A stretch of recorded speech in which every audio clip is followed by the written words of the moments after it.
नमस्कार साथियों, नवीन शैक्षणिक सत्र में सभी राजकीय विद्यालय को एसएमसी एसडीएमसी का गठन कर उसकी सूचना शाला दर्पण पर ऑनलाइन करना अनिवार्य है। एसएमसी एसडीएमसी का जो आपने नवीन शैक्षणिक सत्र में गठन किया है उसकी आप शाला दर्पण पर ऑनलाइन प्रविष्टि कैसे करेंगे, प्रविष्टि करते समय किन किन बातों का ध्यान रखेंगे, ये संपूर्ण जानकारी आपको इस वीडियो के माध्यम से मैं रामनिवास मेहरा देने वाला हूं। तो साथियों, आपके लिए वीडियो इंपॉर्टेंट होने वाला है, इसलिए आप वीडियो को अभी से लाइक कर दीजिए। साथ में आप पूरी प्रक्रिया स्टेप बाय स्टेप समझना चाहते हैं तो आप वीडियो को बिना स्किप किए पूरा अवश्य देखिएगा। और यदि आप चैनल पर नए हैं तो चैनल को सब्सक्राइब करके घंटी वाले बेल आइकन को दबाकर ऑल पर भी प्रेस कर लीजिएगा, क्योंकि इसी प्रकार के इंपॉर्टेंट कंटेंट आपको लगातार चैनल पर उचित प्रक्रिया के साथ और सबसे पहले मिलते रहेंगे। तो चलिए साथियों, जानते हैं नवीन शैक्षणिक सत्र में शाला दर्पण पर एसएमसी एसडीएमसी की सूचना ऑनलाइन करने की प्रक्रिया। एसएमसी और एसडीएमसी की सूचना शाला दर्पण पर ऑनलाइन करने के लिए आपको शाला दर्पण के विद्यालय लॉगिन से अपने विद्यालय को लॉगिन कर लेना है। अब आपको यहाँ एक टैब मिल जाएगी विद्यालय नेम से, तो आप यहाँ पर क्लिक कर लीजिएगा। जैसे आप यहाँ पर क्लिक करेंगे अन्य सब टैब आपके सामने ओपन होकर आ जाएगी। तो यहाँ आपको दूसरे नंबर पर देखना है, यहाँ आपको टेब उपलब्ध करवाई गई है सामुदायिक सहभागिता नेम से, तो आप यहाँ पर क्लिक कर लीजिएगा। जैसे आप यहाँ पर क्लिक करेंगे आपके सामने पहले नंबर पर ही ऑप्शन अवेलेबल करवा दिया जाएगा एसडीएमसी एसएमसी का विवरण, बैठक और पीटीए की जानकारी। तो आपको जो ये पहले नंबर पर ऑप्शन मिल रहा है इसी ऑप्शन पर क्लिक कर लेना है। जैसे आप यहाँ पर क्लिक करेंगे आपके सामने इस तरह की इंफॉर्मेशन ओपन होकर आएगी। तो आपको सेशन यहाँ पर बताया जाएगा, तो सेशन में आपको चेंजेस नहीं करना है, आपको यहाँ आना है। विद्यालय में विकास समितियों के गठन की स्थिति आपको बतानी है, तो आपको यहाँ सेलेक्ट बॉक्स मिलेगा, तो आप यहाँ पर क्लिक कर लीजिएगा। जैसे आप यहाँ पर क्लिक करेंगे आपके सामने तीन ऑप्शन आएंगे। पहले नंबर पर आपको ऑप्शन देखने को मिलेगा केवल एसएमसी गठित है। यदि आपके विद्यालय में केवल एसएमसी चलती है तो आप इस ऑप्शन का चयन करेंगे। उसके बाद दूसरे नंबर पर आपको यहाँ ऑप्शन अवेलेबल करवाया गया है केवल एसडीएमसी गठित है। यदि आपके विद्यालय में केवल एसडीएमसी का गठन है और आपके विद्यालय में एसएमसी नहीं चलती है तो आप इस ऑप्शन का चयन करेंगे। तीसरे नंबर पर आपको ऑप्शन अवेलेबल करवाया गया है एसएमसी व एसडीएमसी दोनों गठित है। यदि आपके विद्यालय में एसएमसी भी गठित है और एसडीएमसी भी गठित है तो आप ये वाला ऑप्शन चयन कर लीजिएगा। उसके बाद आपको यहाँ ऑप्शन मिलेगा सबमिट का, तो आपको सबमिट पर क्लिक कर लेना है। जैसे आप सबमिट पर क्लिक करेंगे आपका जो डेटा है शाला दर्पण पर सेव कर दिया जाएगा। अब आपको क्या करना है, पेज को स्क्रॉल अप कर लेना है। उसके बाद आपसे यहाँ कुछ इंफॉर्मेशन मांगी जाएगी, वो इंफॉर्मेशन आपको देनी है।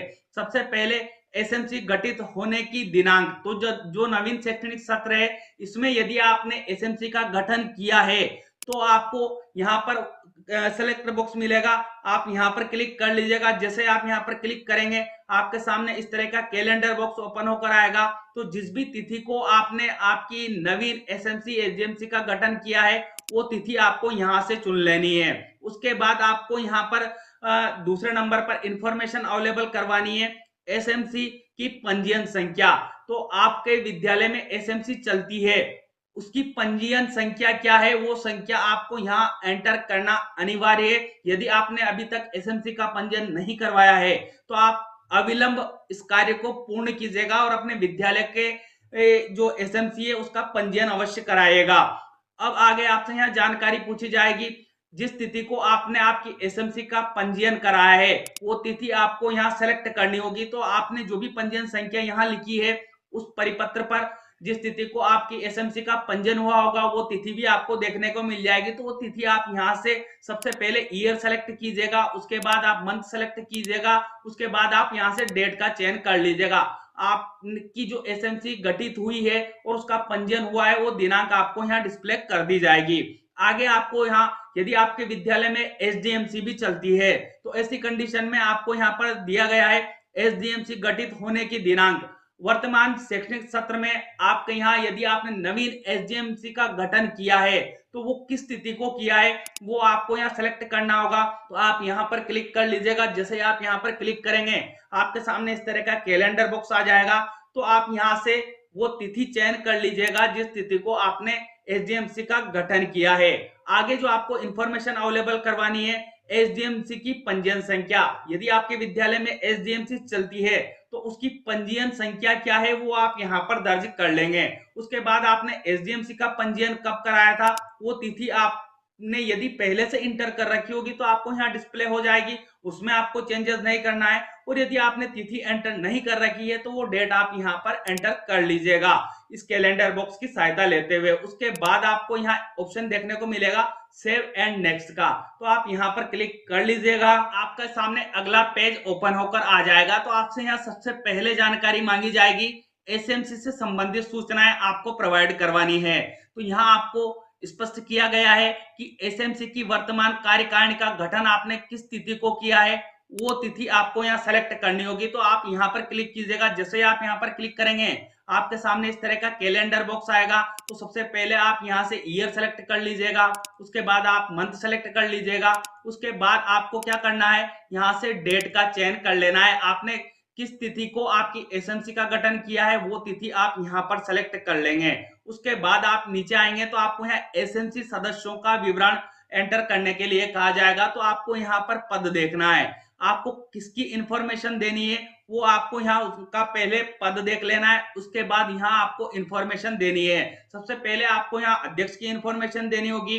तो आप यहाँ अध्यक्ष का नेम एंटर कर लीजिएगा। उनकी जाति के लिए आपको यहाँ सेलेक्ट बॉक्स मिलेगा, तो आप यहाँ पर क्लिक कर लीजिएगा। जो अध्यक्ष आपने बनाए हैं वो एसटी से बिलोंग करते हैं, एससी से करते हैं, ओबीसी से करते हैं, एसबीसी से करते हैं, जिससे भी बिलोंग करते हैं वो ऑप्शन आप यहाँ से चयन कर लीजिएगा। उसके बाद आपको यहाँ लिंग चयन करने के लिए कहा जाएगा। तो आपने जिनको भी अध्यक्ष बनाया है, यदि वो मेल है तो आप यहाँ मेल पर क्लिक कर लेंगे, और फीमेल है तो आप यहाँ फीमेल पर क्लिक कर लेंगे। उसके बाद आपको क्या करना है, उनके मोबाइल नंबर यहाँ एंटर कर लेने हैं। इस तरह आपको सभी सदस्यों के जो जो भी इंफॉर्मेशन आपसे यहाँ मांगी जा रही है उस इंफॉर्मेशन को आप पूरा फुलफिल कर लेंगे। फिर आप आएंगे यहाँ नीचे की ओर, तो यहाँ आपको सेव का ऑप्शन देखने को मिलेगा। तो आप यहाँ सेव पर क्लिक कर लीजिएगा। जैसे आप सेव पर क्लिक करेंगे आपके सामने इस तरह का मैसेज डिस्प्ले किया जाएगा, SMC member related information added successfully. आपकी जो एसएमसी है उससे संबंधित इंफॉर्मेशन को शाला दर्पण पर ऐड किया जा चुका है। अब आपको यहाँ क्लोज का जो ऑप्शन देखने को मिल रहा है इस पर क्लिक कर लेना है। यदि आपने वहां पर ऑप्शन चयन किया होगा कि आपके विद्यालय में एसडीएमसी भी चलती है, तो आपको यहाँ एसडीएमसी से संबंधित सूचनाएं भी दर्ज करनी होगी। तो उसके लिए भी आपको यहाँ दिया गया है, एसडीएमसी की वर्तमान कार्यकारिणी का गठन आपने कौन सी तिथि को किया है वो आपको यहाँ सेलेक्ट करने के लिए कहा जाएगा। तो जिस भी तिथि को आपने वर्तमान कार्यकारिणी एसडीएमसी की जो बनाई है उसका गठन किया है वो तिथि आप यहाँ से सेलेक्ट कर लीजिएगा। उसके बाद आगे आपसे यहाँ जानकारी पूछी जाएगी, एसडीएमसी के अंतर्गत भवन उप समिति निर्माण समिति का यदि आपने गठन किया है तो आप हाँ पर क्लिक करेंगे, और यदि आपने नहीं किया है तो आप नहीं पर क्लिक कर लेंगे। उसके आगे आपसे यहाँ इंफॉर्मेशन मांगी जाएगी, एसडीएमसी के अंतर्गत शैक्षिक उप समिति अकादमिक समिति का गठन आपने किया है तो आप हाँ पर क्लिक करेंगे, और नहीं किया है तो आप नहीं पर क्लिक कर लेंगे।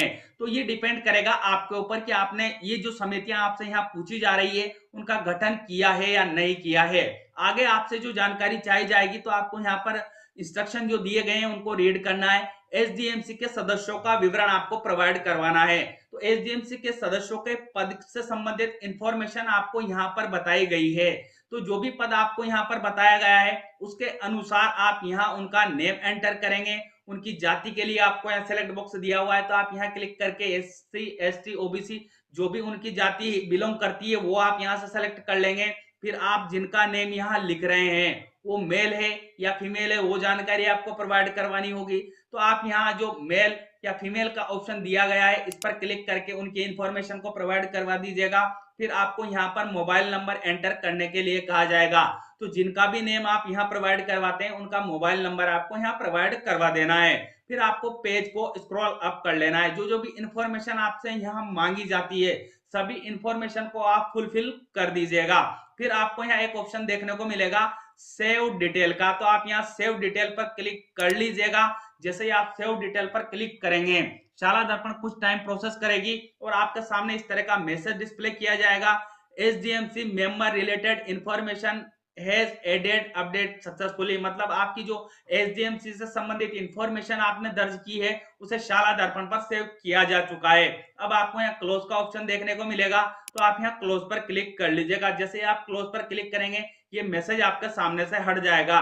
अब आपको यहाँ नीचे दिखाई देगा लास्ट अपडेट ऑन, आपने किस तिथि को सूचनाएं अपडेट की है वो डेट आपको यहाँ डिस्प्ले की जाएगी। अब आपको यहाँ एक ऑप्शन देखने को मिलेगा नेक्स्ट का, तो आप नेक्स्ट पर क्लिक कर लीजिएगा। जैसे आप नेक्स्ट पर क्लिक करेंगे आपके सामने इस तरह का पेज ओपन होकर आएगा, तो आप पेज को स्क्रॉल अप कर लीजिएगा। अब आपके सामने इस तरह की इंफॉर्मेशन ओपन होकर आएगी, तो यहाँ सबसे पहले आपको एसडीएमसी बैठक की सूचना ऑनलाइन करनी है। आपने किस तिथि को आपकी एसडीएमसी की बैठक की है वो इंफॉर्मेशन आपको यहाँ प्रोवाइड करवानी होगी। तो ये कार्य आपको सत्र पर्यंत करना है। ध्यान रखना है जब भी आपके विद्यालय में एसडीएमसी की बैठक का आयोजन होता है उससे संबंधित इंफॉर्मेशन आपको यहाँ पोर्टल पर प्रोवाइड करवाना होगा। तो आप एग्जांपल के रूप में यहाँ देख सकते हैं पिछले शैक्षणिक सत्र में जो भी बैठकें मेरे विद्यालय में हुई है एसडीएमसी से संबंधित वो मैंने यहाँ उनको ऑनलाइन कर रखा है। तो वो इंफॉर्मेशन यदि आपने कर रखी होगी तो इस तरह से आपको यहाँ इंफॉर्मेशन दिखाई देगी। अब वर्तमान सत्र में यदि आपके विद्यालय में एसडीएमसी की बैठक हुई है तो आप यहाँ पर क्लिक कीजिएगा। उसके बाद आपको यहाँ सत्र का चयन कर लेना है। किस तिथि को आपने आपके विद्यालय में एसडीएमसी की बैठक का आयोजन किया है वो तिथि आप यहाँ से सेलेक्ट कर लीजिएगा। उसके बाद बैठक में उपस्थित सदस्यों की संख्या की जानकारी आपको देनी है। तो जो आपने एसडीएमसी की बैठक की है उसमें आपके कितने सदस्य उपस्थित थे उनकी संख्या आप यहाँ पर एंटर कर लेंगे। उसके बाद आपको यहाँ ऑप्शन मिलेगा सेव का, तो आप सेव पर क्लिक कर लीजिएगा। जैसे ही आप सेव पर क्लिक करेंगे आपको मैसेज मिल जाएगा डेटा सेव सक्सेसफुली, मतलब जो आपकी एसडीएमसी की बैठक हुई है उसका डेटा शाला दर्पण पर सेव किया जा चुका है। तो इस तरह आपको ध्यान रखना है सत्र पर्यंत आप जब भी एसडीएमसी की बैठकें करेंगे तो उनकी इंफॉर्मेशन आप यहाँ ऑनलाइन करेंगे। अब आप पेज को जब स्क्रॉल अप करेंगे, अब यदि आपने जो ऑप्शन चयन किया है उसमें एसएमसी और एसडीएमसी दोनों का ऑप्शन चयन किया होगा तो आपको यहाँ एसएमसी बैठक जो आपके विद्यालय में हुई है उसकी सूचना को भी ऑनलाइन करना होगा। तो सूचना आपको ऑनलाइन कैसे करनी है, जैसे मेरे केस में आप देख सकते हैं कि जो मेरे एसएमसी विद्यालय में संचालित है गत शैक्षणिक सत्र में कब कब बैठकें हुई है उनकी सारी इंफॉर्मेशन मैंने यहाँ दर्ज की है। उसी प्रकार आपको भी आप सत्र पर्यंत यहाँ जो एसएमसी की बैठकें हैं उनकी इंफॉर्मेशन दर्ज करनी होगी। तो सबसे पहले आपको यहाँ वही सेशन आपको चयन कर लेना है किस तिथि को आपके विद्यालय में एसएमसी की बैठक हुई है वो तिथि आप यहाँ से सेलेक्ट कर लेंगे। उसके बाद एसएमसी की जो बैठक हुई है उसमें कितने सदस्य उपस्थित थे उनकी संख्या आप यहाँ पर एंटर कर लेंगे। फिर आपको यहाँ सेव का ऑप्शन देखने को मिलेगा तो आप सेव पर क्लिक कर लीजिएगा। फिर से आपको मैसेज मिल जाएगा डेटा सेव सक्सेसफुली, मतलब आपकी जो एसएमसी की बैठकें आपके विद्यालय में आयोजित हुई है उनकी ऑनलाइन एंट्री अब आप शाला दर्पण पर कर चुके हैं। तो ये कार्य भी आपको सत्र पर्यंत करना है। उसके बाद आते हैं हम नीचे की ओर, तो यहाँ पर अध्यापक अभिभावक परिषद पीटीए बैठक का विवरण आपको दर्ज करना होगा। तो जब भी आपके विद्यालय में पीटीए बैठक आयोजित की जाएगी उस समय आपको क्या करना है, सबसे पहले यहाँ से सेशन का चयन कर लेना है। उसके बाद किस तिथि को आपके विद्यालय में पीटीए बैठक आयोजित की गई है वो तिथि आप सेलेक्ट कर लेंगे। उसके बाद जो पीटीए बैठक आपके विद्यालय में हुई है उसमें कितने सदस्य उपस्थित थे उनकी संख्या आप यहाँ दर्ज कर लेंगे। फिर आप यहाँ सेव का जो ऑप्शन आपको देखने को मिलेगा इस सेव वाले ऑप्शन पर क्लिक कर लीजिएगा। जैसे आप सेव पर क्लिक करेंगे आपको फिर से मैसेज मिल जाएगा डेटा सेव सक्सेसफुली, और जो भी सूचना आप दर्ज करेंगे वो सूचना आपको इस तरह से यहाँ दिखाई देने लगेगी। इस तरह साथियों आपको शाला दर्पण पर जो आपने आपके विद्यालय में एसएमसी का गठन किया है या एसडीएमसी का गठन किया है उसकी सूचना आपको ऑनलाइन करनी है। साथ में आपको यह भी ध्यान रखना है कि आप जब भी एसएमसी की बैठकें या एसडीएमसी की बैठकें आयोजित करेंगे उनकी प्रविष्टि आप लगातार शाला दर्पण पर सत्र पर्यंत ऑनलाइन करेंगे। और यदि कोई पीटीए बैठक भी आयोजित होगी तो उसकी सूचना भी आपको शाला दर्पण पर उसी दिन ऑनलाइन कर देनी है। उम्मीद करता हूं साथियों वीडियो आपके लिए हेल्पफुल रहेगा, और यदि वीडियो आपको हेल्पफुल लगा हो तो आप वीडियो को लाइक अवश्य कीजिएगा। साथ में इस वीडियो को हमारे सभी साथियों तक पहुंचाइएगा ताकि जैसे आपका कार्य आसान हुआ है उसी तरह हमारे अन्य साथियों का कार्य भी आसान हो जाए। और आपको मुझसे किसी भी प्रकार की तकनीकी सहायता चाहिए या वीडियो संबंधी आप सुझाव देना चाहते हैं तो कमेंट बॉक्स में मुझे आप कमेंट अवश्य कीजिएगा। मिलते हैं साथियों इसी तरह के इंपॉर्टेंट टॉपिक के साथ, तब तक के लिए जय हिंद जय भारत।